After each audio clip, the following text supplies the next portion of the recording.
Contracción del músculo esquelético. Aproximadamente el 40% del cuerpo es músculo esquelético y tal vez un 10% se divide entre músculo liso y el cardíaco.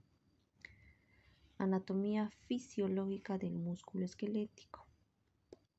Los músculos esqueléticos están formados por numerosas fibras, cuyo diámetro puede variar entre 10 y 80 micras. A su vez, cada una de estas fibras va a estar formada por subunidades cada vez más pequeñas. En la mayor parte de los músculos esqueléticos, las fibras se van a extender, se extienden a lo largo de toda la longitud del músculo, excepto en aproximadamente un 2% de las fibras que habitualmente están inervadas solo por una terminación nerviosa. El sarcolema. El sarcolema es la membrana celular de la fibra muscular. Está formado por una membrana plasmática, que es una membrana celular verdadera. Y también tiene una cubierta externa que va a estar formada por una capa delgada de material polisacárido que contiene numerosas fibrillas delgadas de colágeno. Cada uno de los extremos de las fibras habitualmente van a estar conectadas con fibras tendinosas, que a su vez estas forman haces para formar los tendones musculares que después se van a insertar en los huesos. Miofibrillas. Tenemos los filamentos de actina y miosina.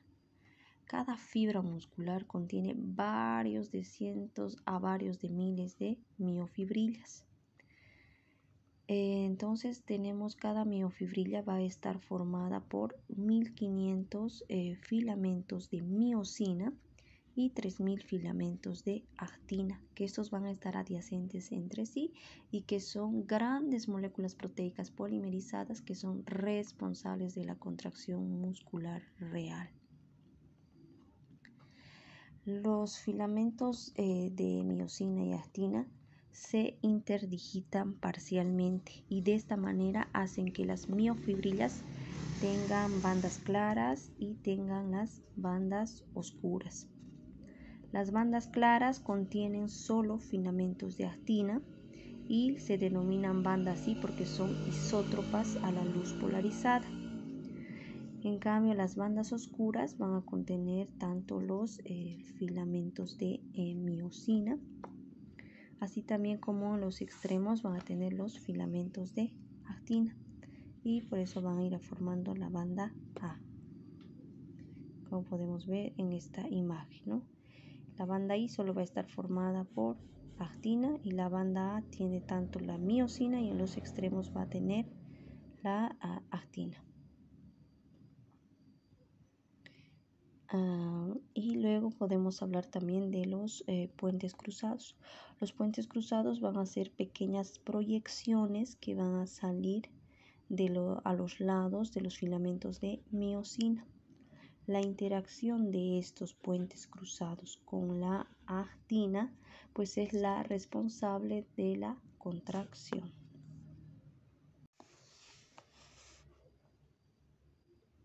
Los extremos de los filamentos de actina están unidos al denominado disco Z.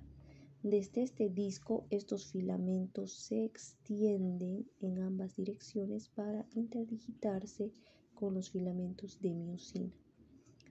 El disco Z en sí mismo está formado por proteínas filamentosas distintas de los filamentos de actina y miosina.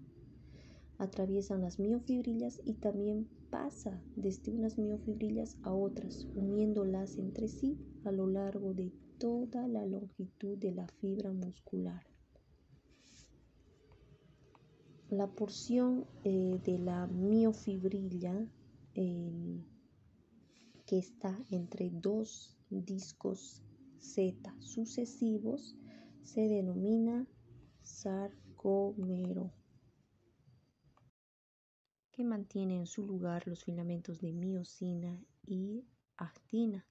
La relación de yuxtaposición entre los filamentos de miosina y actina es difícil de mantener. Esto se consigue con un gran número de moléculas filamentosas de una proteína denominada titina. La titina tiene un peso molecular aproximadamente de 3 millones, lo que la hace que sea una de las mayores moléculas proteicas del cuerpo. Además de ser filamentosa, es muy elástica y estas actúan como un armazón que mantiene en su posición los filamentos de miosina y de actina. Pasando a otro punto, tenemos el sarcoplasma. Las muchas miofibrillas de cada fibra muscular que están yuxtapuestas están suspendidas en la fibra muscular. Los espacios entre las miofibrillas pues están llenos de un líquido intracelular denominado sarcoplasma. Esta va a contener grandes cantidades de potasio, magnesio, fosfato y varias enzimas proteicas. Además, paralelas a ellas se van a encontrar las mitocondrias, que son pues las generadoras del ATP, ¿no? Del adenosín trifosfato. Tenemos el retículo sarcoplásmico. En el sarcoplasma que rodea las miofibrillas también se va a encontrar un extenso retículo denominado retículo sarcoplásmico. Este retículo tiene una organización especial para controlar la contracción muscular. Los tipos de fibras musculares de contracción muy rápida tienen un retículo sarcoplasmático bastante extenso. Mecanismo general de la contracción muscular. El inicio y la ejecución de la contracción muscular se va a producir de las siguientes etapas. La número 1, un potencial de acción viaja a lo largo de una fibra motora hasta sus terminales sobre las fibras musculares. Lo segundo, en cada terminal el nervio secreta una pequeña cantidad de una sustancia neurotransmisora denominada acetilcolina. Tercero, la acetilcolina actúa en una zona local de la membrana de la fibra muscular para abrir múltiples canales cationes que se denominan activados por acetilcolina a través de moléculas proteicas que flotan en la membrana. Y esto va a producir la cuarta etapa. La apertura de los canales activados por acetilcolina permite que grandes cantidades de iones de sodio difundan hacia el interior de la membrana de la fibra muscular.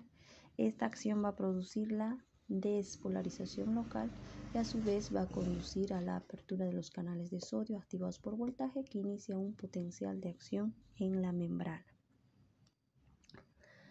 Como punto número 5, pues el potencial de acción viaja a lo largo de toda la membrana de la fibra muscular, de la misma manera que los potenciales de acción bajan a lo largo de la membrana de las fibras nerviosas.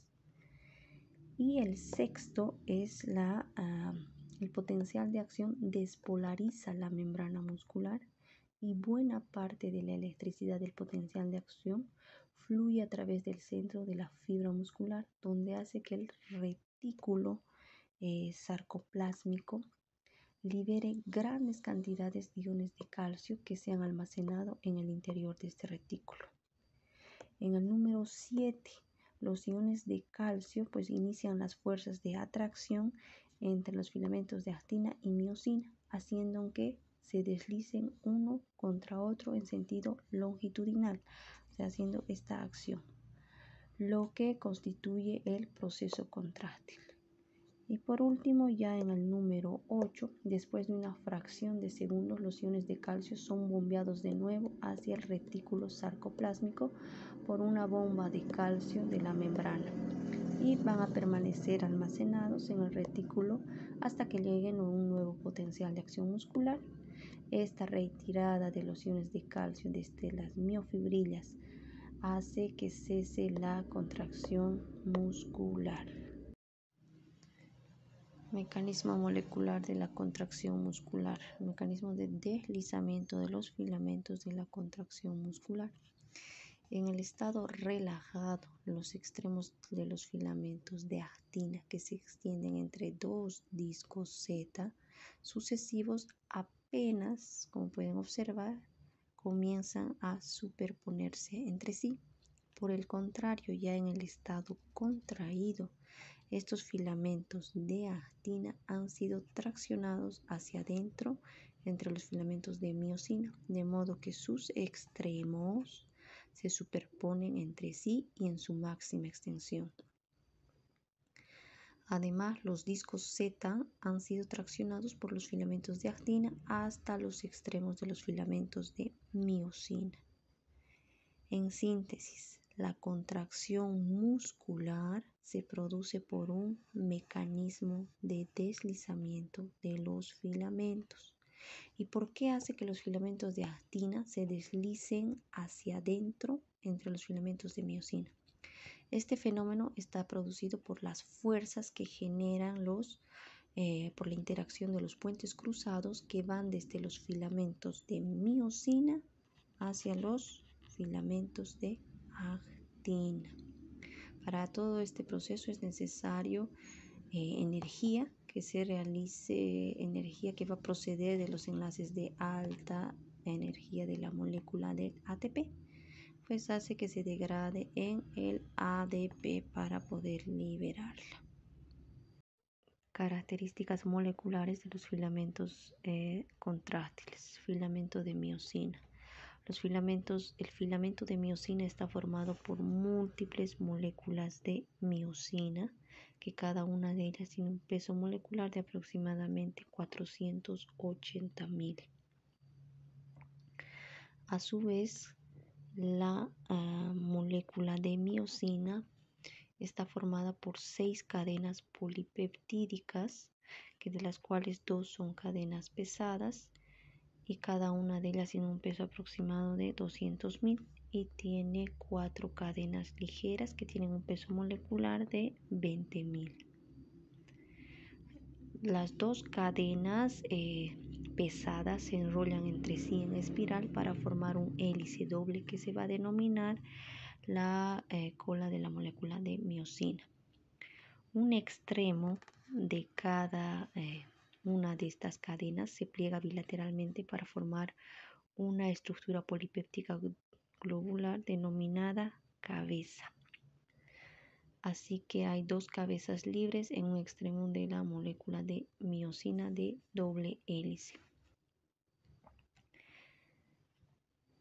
Además, hablarles también que el filamento de miosina va a estar formado por 200 o más moléculas individuales de miosina. En esta imagen podemos observar que las colas de las moléculas de miosina están agrupadas entre sí para formar lo que es el cuerpo del filamento, mientras que hay muchas cabecitas de las moléculas por fuera de los lados del cuerpo. Además, parte del cuerpo de cada una de las moléculas de miosina se prolonga hacia la región lateral junto con la cabeza. De esta manera va a formar un brazo que separa la cabeza del cuerpo, como se muestra en esta imagen, ¿no? Ahora los brazos y las cabezas que protruyen se denominan en conjunto los denominados puentes cruzados.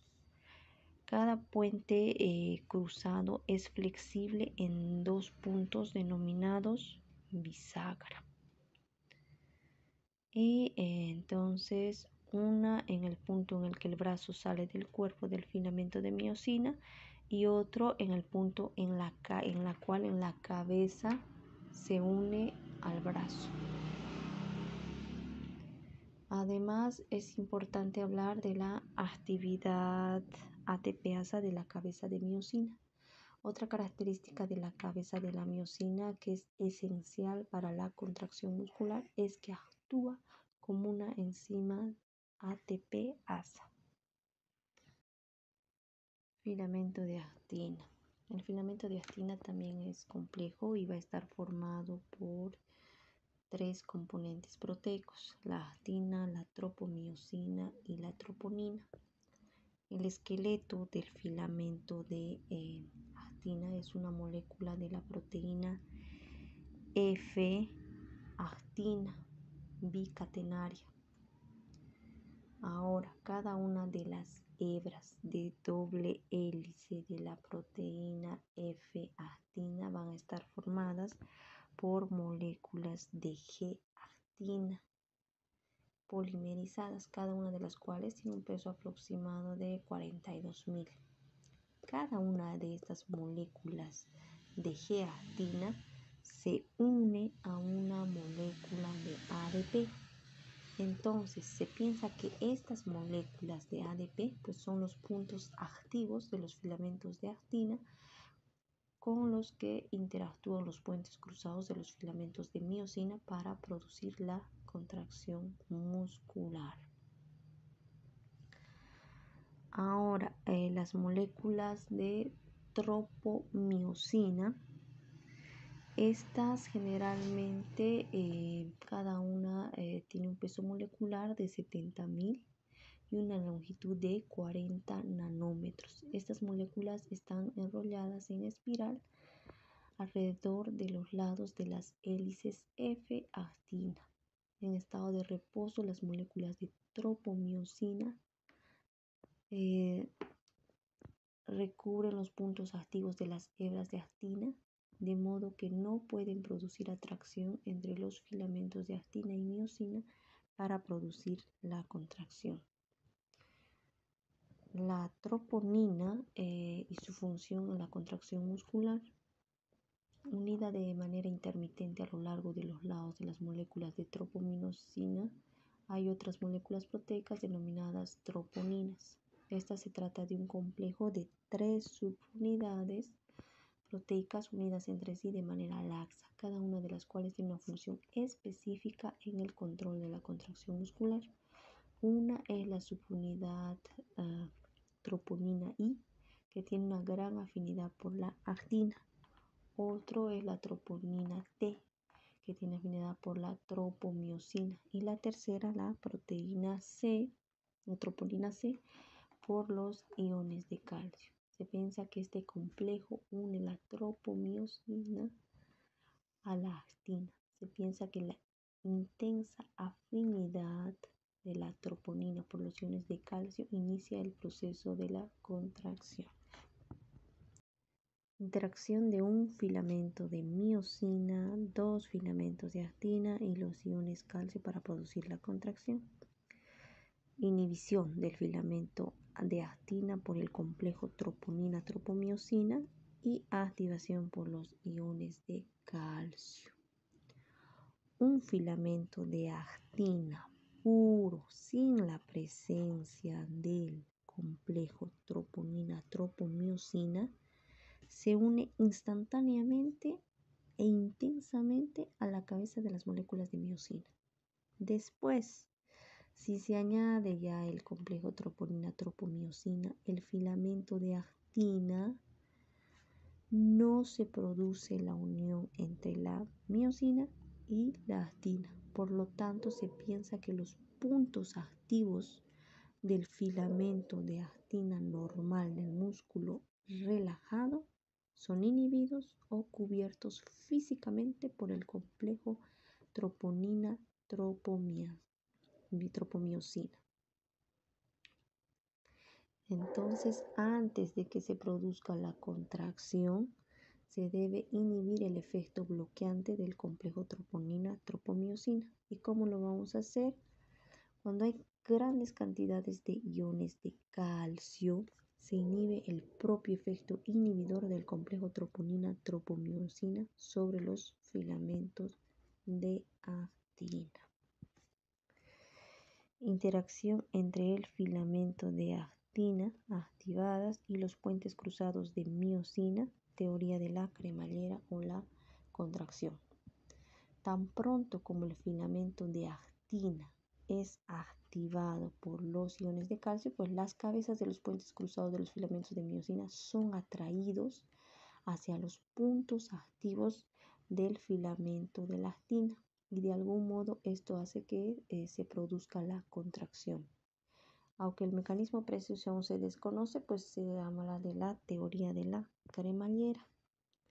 Se ha propuesto que cuando una cabeza se une a un punto activo, esta unión produce simultáneamente cambios profundos entre las fuerzas intramoleculares entre la cabeza y el brazo de este puente cruzado. La nueva alineación de las fuerzas hace que la cabeza se desplace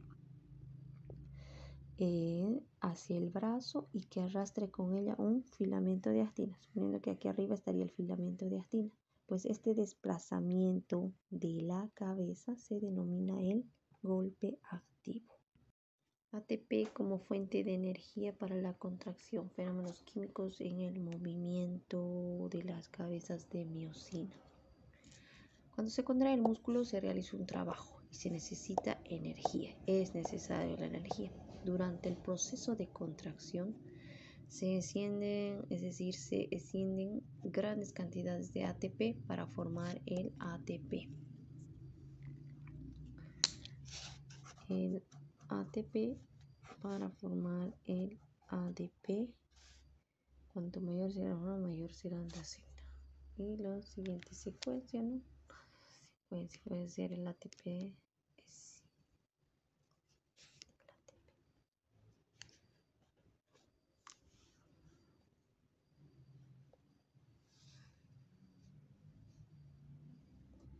No voy a decir eso ya. De chiquitita. ATP como fuente de energía para la contracción, fenómenos químicos en el movimiento de las cabezas de miocina. Cuando se contrae el músculo se realiza un trabajo y es necesaria la energía. Durante el proceso de contracción se escinden grandes cantidades de ATP para formar el ADP. Cuanto mayor sea la magnitud del trabajo que realiza el músculo, pues mayor será la cantidad de ATP que se esciende, lo que se denomina el efecto Fe. La energética de la contracción muscular, generación de trabajo durante la contracción muscular. Cuando un músculo se contrae contra una carga, realiza un trabajo. Esto significa pues que se transfiere energía desde el músculo hasta la carga externa para levantar un objeto hasta una mayor altura o para superar la resistencia al movimiento.